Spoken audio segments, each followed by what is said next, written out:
Hello, welcome to the interviews Vocile 2.0. Today we will talk about a company which changed the office here in Iași. We talk about MobileXpense, and our invite today is Pieter Geeraerts from MobileXpense, the CEO of MobileXpense. Welcome here, and actually thank you for receiving us here. With pleasure. I think it was a nice opportunity to show off the new offices, so yes, absolutely. Peter, let's start with the present. Yes. Tell us something about your presence in Iași in this period. In this period, so right now we're around 30 people. We're still hiring, we're growing fast. If you go back a year, we were 14, 15 people, so that's now double 1 year later. I'm not sure we're going to double next year, but we're growing fast, and that's why we needed also a new office. And you want to expand and to grow your team here in Iași. Why is that? There are a couple of reasons. We're growing, and we're growing fast, and the goal is to double the company every 2 years. We're a bit ahead of that. We're now about double in 1 year.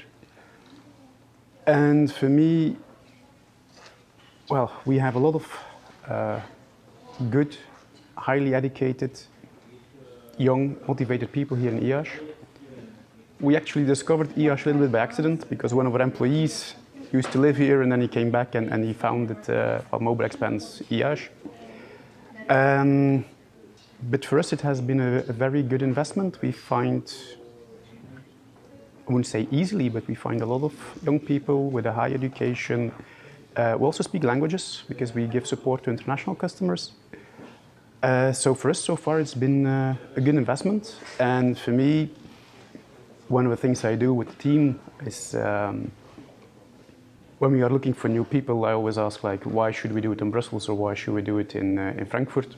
Can't we do it in Iași? And most of the time, we can do it in Iași. We find people. So it's the fastest growing team we have in the company. We will talk a bit later about the future, the plans for the MobileXpense. But now I'd like to ask you to describe your product. Okay. So MobileXpense is, as the name says, expense management. So in a lot of typically big companies, people travel or they have a lunch with a customer and there is an expense note. And we simplify that whole process. So we make it with a mobile app and with an application and cloud-based. I think the main differentiator, the strong point for MobileXpense is that we take care of all the fiscal regulations, because in every country in Europe there is a different rule on how much you can spend or when it becomes a benefit in kind. And well, that's difficult for companies to take care of, and we do that for them. So we typically have very big customers who deploy MobileXpense in 10, 20, 30, 40 customers. I think the one with the most countries now is above 80 countries. In total, we have users in more than 100 countries. And as I said, typically multinationals. You are a company who use artificial intelligence in this product, OCR. Yeah. So, well, at the end of the day, it is what we do is a kind of accounting. You could still do it all manually. Of course, with technology, you can automate things. And like with OCR, optical character recognition, we read the receipts, we get the data from it. But we also do some things on approving invoices, expense reports. If you know that it has been within the company rules, and you can do some clever things on checking that there is nothing suspect, you can automate the approval rather than that somebody needs to go to the website or the mobile app and click. So we use a lot of these automations and machine learning and artificial intelligence to make life simpler for our customers. Now, about this product, I know that for a business is a good indicator to have retention rate high. Yeah. In order to have customers coming back, clients coming back for the product. And I heard something shocking for me, that you have in the last 10 years, 99% rate of retention of your clients. Absolutely. So I think there are two reasons for that. One, of course, is the product is super, absolutely.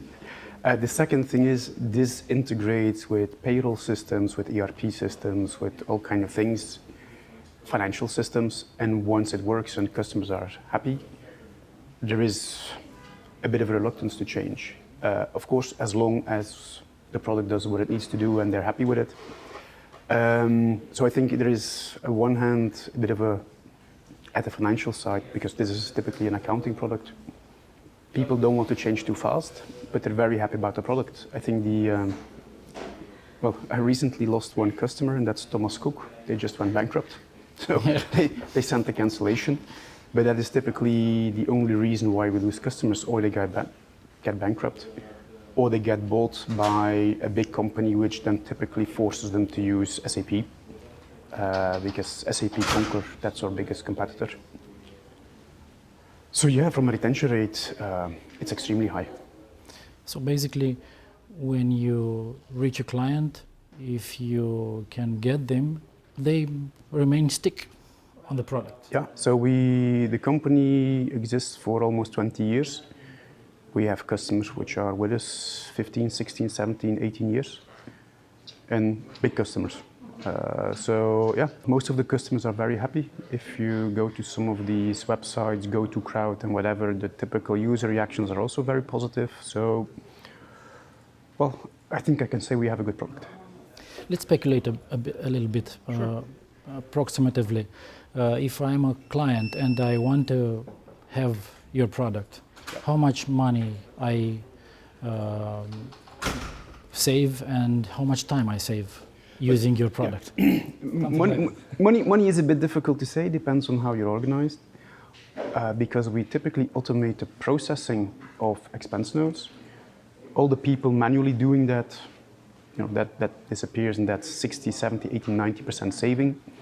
Of course, if you have people in Germany doing that, you save more than if you have people in India doing that. So it depends a bit on the company. Where we also save some money, and that's more difficult to estimate, is on the travel side, because now people, if you use a product and you have a better view on travel, who's traveling where, and did you really need to go to New York for a week? And last but not least, it's for big multinationals, it's foreign VAT recovery. So if you are based in Romania, but you go to Paris for a meeting and you have lunch in Paris, you pay VAT. But if your company has an entity in Paris, the company can recover the VAT, but then you need to share all the information between the countries and optimize. So for most of the big customers we have, just the foreign VAT, typically the savings they realize is twice as high as what they pay to us for the product. So they actually make money rather than they pay us. Well, you are CEO of MobileXpense from 15 months, Yep. right? From 1st Exactly. of June Yep. 2018. Please tell us, because I know at the beginning you were skeptical in order to take over the CEO position Yep. here. Why? I think I said no 4 times, 5 times maybe. I really liked the product and I really liked the list of customers. I thought it was, well, for me, I come from very big companies. I thought it was maybe a bit too small. But then I had a discussion with the main shareholders and investors. And they just told me like, okay, if you think you can make it bigger, what do you need? And that was a challenge I couldn't refuse. And if you now look at it, about 15 months later, the company has almost doubled. I think July 2018 to July 2019, that's a growth of 90%. So, well, it was maybe a bit too small for me to start with, but by now it's getting to a fair size. So, I think for me the challenge of taking a product or taking a company with a good product and really making it grow. What are the main or the core values for you and for your team in MobileXpense? There are a couple. I think one, and a lot of companies have that, but it's about respect. Even though we're still a relatively small company, we have more than 15 nationalities in the team. We have customers in more than 100 countries. So cultural differences, gender differences, religion, there needs to be respect. To work. Yeah, to work and to work with customers. And like now we have some of our Indian developers, it's Diwali, it's in the local celebration, so you need to take that into account. So respect is a very big one. Also, I would call it care. We want to make life carefree for our customers. That means we have to care about it. We have to care what they're doing, what's going well, what's going wrong. And of course, we need to care about the employees, because if the employees are unhappy, it's a bit difficult for them to make the customers happy. So respect, care, empowerment. And I think that's for me the real story for our Iași office. It's one employee coming back, getting the freedom, creating an office. The people are really taking the initiative and doing things. So we're pretty strong on empowerment and giving people the opportunity to do new things. Of course, coupled with empowerment, there is accountability or responsibility. We do expect people to take the responsibility for what they do. And it's coupled for me. I mean, you can take initiative, but you own the results. Of course, everybody can make a mistake. And as long as you admit that you make a mistake and you fix it, things happen. So empowerment and accountability. And I think the last one, and that's a very important one for me, is team. It is whatever happens, the customer just sees MobileXpense. We're one team. We all work together. We all try to make things easier for the customer. So it's working as a team, teamwork. It's about empowerment. It's about taking ownership. It's about respect. Yeah, I think that are the core values. Okay.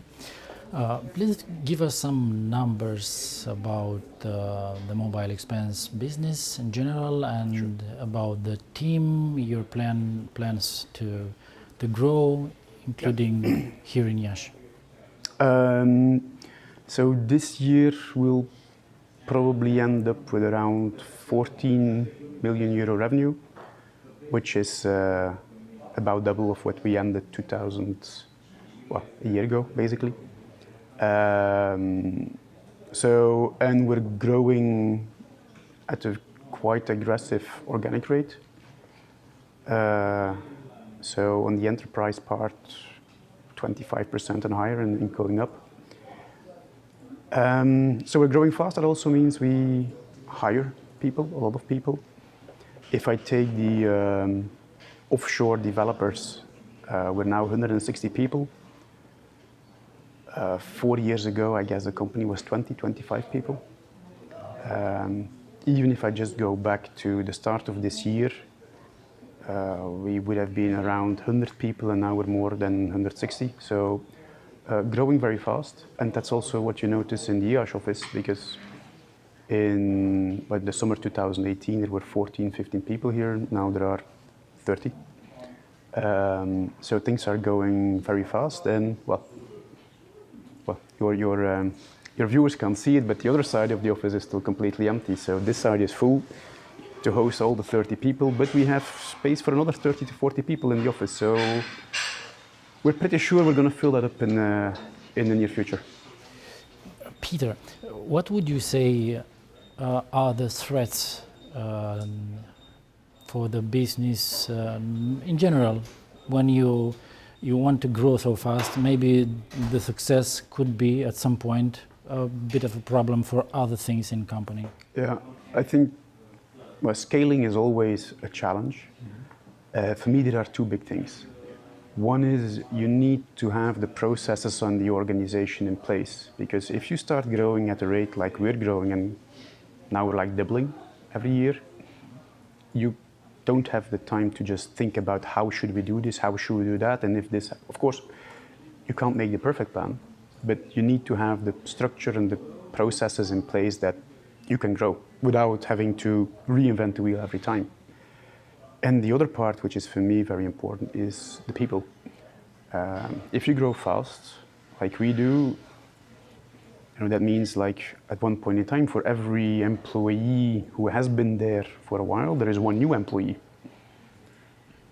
So you need to make sure that they can work together. And that's why for me, the culture and the values are extremely important, because that tells people also how to work together, what they can expect from their colleagues.